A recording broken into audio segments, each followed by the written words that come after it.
कभी सोचा है कि हजारों साल पहले मिस्र के लोगों ने वो विशाल पिरामिड आखिर बनाए कैसे? या फिर हमारे हाथ में जो स्मार्टफोन है वो इतनी सटीकता से डिज़ाइन कैसे होता है? इन सब का जवाब पता है कहाँ छिपा है? गणित की एक खास शाखा में, जिसे हम मेंसुरेशन या क्षेत्रमिति कहते हैं। और आज हम इसी के रहस्यों से पर्दा उठाने वाले हैं। सवाल सीधा सा है, हम अपनी इस भौतिक दुनिया को मापते कैसे हैं? गीजा के पिरामिड से लेकर जेब में रखे स्मार्टफोन तक, यही सवाल आज हमारे इस विश्लेषण के केंद्र में है। देखिए, मेंसुरेशन सिर्फ फॉर्मूले और नंबरों का खेल नहीं है। नहीं, बिल्कुल नहीं। ये तो ये समझने की कला है कि हमारी दुनिया असल में एक साथ जुड़ती कैसे है।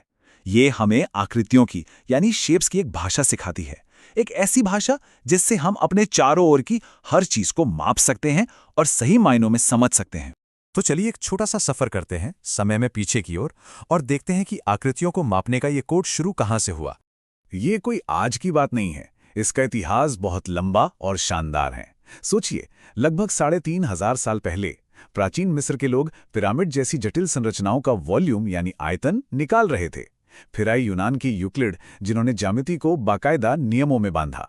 17वीं शताब्दी में तो कैवेलियरी के सिद्धांत ने जैसे क्रांति ही ला दी और कैलकुलस का रास्ता खोल दिया। और आज वही सदियों पुराने सिद्धांत, वही लॉजिक हमारे सीएडी सॉफ्टवेयर और 3D प्रिंटिंग जैसी मॉडर्न टेक्नोलॉजी की नींव हैं। कमाल है ना? तो इतिहास का ये सफर तो मजेदार था, पर अब वापस आते हैं कुछ बुनियादी कॉन्सेप्ट्स पर और शुरुआत करते हैं सबसे बेसिक चीज से, 2D आकृतियों से। जब हम किसी भी 2D यानी चपटी आकृति को मापते हैं तो दो मुख्य चीजें होती हैं, पेरीमीटर और एरिया। पेरीमीटर यानी परिमाप को ऐसे समझिए जैसे किसी बगीचे के चारों ओर लगी बाड़, ये बस बाउंड्री की लंबाई है। और एरिया यानी क्षेत्रफल है उस बाड़ के अंदर की पूरी जगह, जैसे बगीचे के अंदर की सारी घास।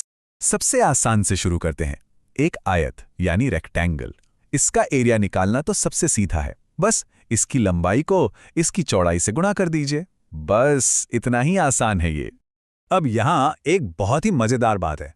क्या कभी सोचा है कि एक त्रिभुज यानी कि ट्रायंगल असल में एक रेक्टेंगल का ठीक आधा होता है? जी हाँ, सोचिए, अगर एक रेक्टेंगल को कोने से कोना मिलाते हुए तिरछे में काट दिया जाए तो क्या मिलेगा? दो बराबर के ट्रायंगल।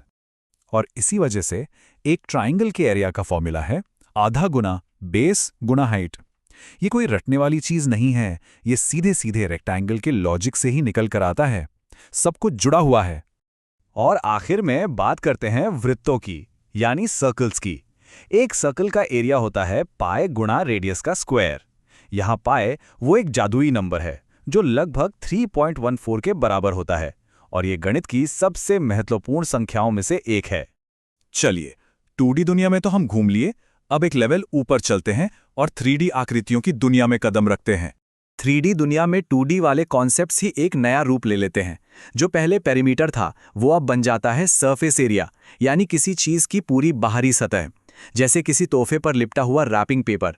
और जो एरिया था वो बन जाता है वॉल्यूम, यानी उस चीज के अंदर की कुल जगह, जैसे उस तोहफे के डिब्बे में कितनी हवा है। एक सिलेंडर को ही ले लीजिए, इसका वॉल्यूम निकालना बड़ा सीधा है। हम इसके बेस का एरिया लेते हैं जो कि एक सर्कल है और उसे बस उसकी ऊंचाई तक खींच देते हैं, यानी सर्कल के एरिया को बस हाइट से गुणा कर देते हैं। चलिए इसे एक असली उदाहरण से समझते हैं। मान लीजिए एक पानी की टंकी है, एक सिलेंडर के आकार की। इसका रेडियस 2 मीटर है और ऊंचाई 5 मीटर। तो जानते हैं इसका वॉल्यूम कितना होगा? 62.83 क्यूबिक मीटर। इसका मतलब है कि इसमें लगभग 62,830 लीटर पानी आ सकता है। जरा सोचिए।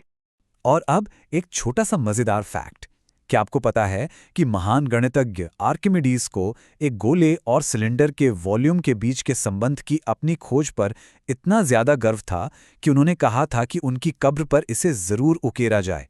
ठीक है, तो हमने 2D और 3D की मूल बातें तो समझ लीं, पर इसका असली मजा तो तब है जब हम इस ज्ञान को असल दुनिया में इस्तेमाल करें।